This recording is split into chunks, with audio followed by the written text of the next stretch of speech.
ये बात है साल 1945 की, जब यूएस नेवी के 5 टॉर्पीडो बॉम्बर्स एयरक्राफ्ट फ्लोरिडा से टेक ऑफ करते हैं। इन पांचों प्लेन्स में टोटल 14 क्रू मेंबर्स थे जो डेली रूटीन की तरह अपनी रिहर्सल के लिए टेक ऑफ करते हैं। टेक ऑफ के तकरीबन 2 घंटे बाद ये पांचों प्लेन्स यूएस नेवी के रडार से हमेशा के लिए गायब हो जाते हैं।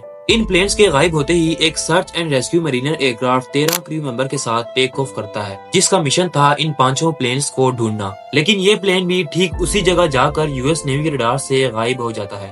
अगले कई दिनों तक इन प्लेन्स को ढूंढने के लिए एक एयर और सी सर्च ऑपरेशन किया जाता है, लेकिन इन प्लेन्स और उन 27 क्रू मेंबर्स का कोई नामो निशान नहीं मिलता। यहाँ पर रेस्क्यू टीम को एक बहुत ही इंटरेस्टिंग बात पता चलती है। जी हाँ नाजरीन, ये प्लेन्स जिस जगह पर गायब हुए थे उस जगह को आज हम बरमूदा ट्रायंगल के नाम से जानते हैं, जो पिछले कई सालों से 100 से भी ज्यादा प्लेन्स और शिप्स को अपने अंदर निगल चुका है। Over the past 50 years, 3,000 ships and 100 planes have gone missing in a mysterious stretch of water in the Atlantic Ocean. Source of intrigue, legend, and fear. This is the Bermuda Triangle. इस video में आप सबको खुशामदीद। नाज़रीन, Bermuda triangle 8 lakh square kilometre पर फैला हुआ Atlantic ocean का एक ऐसा हिस्सा है जहां पर कोई भी प्लेन और शिप अव्वल जाना नहीं चाहेगी, लेकिन फिर भी अगर कोई यहां चला जाता है तो उसके वापस लौटने की कोई गारंटी नहीं है। ये ट्रायंगल फ्लोरिडा से शुरू होकर बरमूदा आइलैंड और बरमूदा आइलैंड से प्यूर्टो रिको तक फैला हुआ है।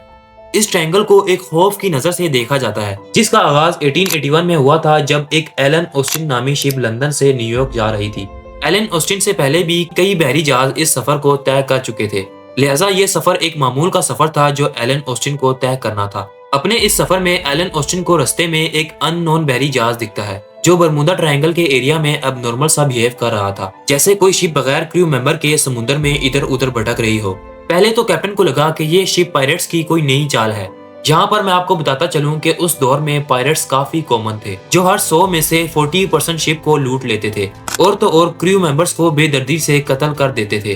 लिहाजा एलन ऑस्टिन के कैप्टन अपनी शिप को इस अननोन बहरी जहाज के करीब ले जाकर खड़ा कर देते हैं और देखते हैं कि इस बहरी जहाज में इंसान का दूर दूर तक कोई नामो निशान नहीं था।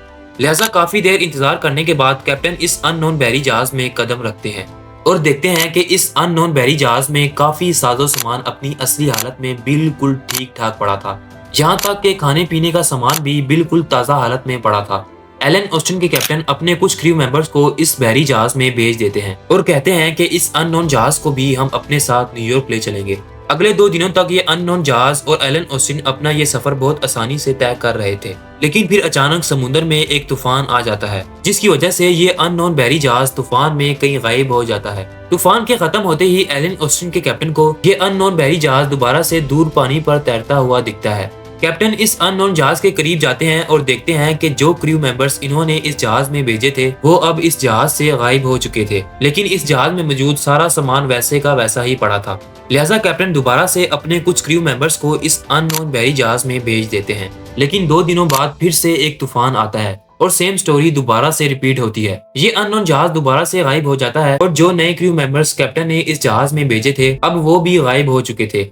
लिहाजा अब की बार एलन ऑस्टिन के कैप्टन काफी घबरा चुके थे और इस अननोन बहरी जहाज को ऐसे ही वीरान छोड़कर न्यूयॉर्क चले जाते हैं। इस मिस्ट्री के बाद काफी इंसिडेंट होते हैं, जिनका मेन रीजन सिर्फ यही ट्रायंगल है, यानी बरमूदा ट्रायंगल। आज भी इंटरनेट पर हजारों अनसोल्व मिस्ट्रीज भरी पड़ी हैं, जिनको आज तक कोई भी सोल्व नहीं कर सका। आज तक जो भी इस ट्रायंगल से जिंदा बचकर आया है उसने सिर्फ यही बताया है कि इस जगह पर जाते ही इनका कंपास काम करना छोड़ देता है। एक तरफ 250 किलोमीटर पर आवर की स्पीड से तेज हवाएं आना शुरू हो जाती हैं, तो दूसरी तरफ 16-16 मीटर ऊंची लहरें उठना शुरू हो जाती हैं। बहुत से लोगों का कहना है कि बरमूदा ट्रायंगल में कोई एक्सटर्नल पावर है जो यहाँ से गुजरने वाले किसी भी प्लेन या शिप को मंजिल तक नहीं पहुँचने देती। उम्मीद करता हूँ कि रईस टीवी की ये वीडियो भी आपको पसंद आई होगी। मिलते हैं रईस टीवी की एक नई आने वाली वीडियो में, तब तक के लिए अल्लाह हाफिज।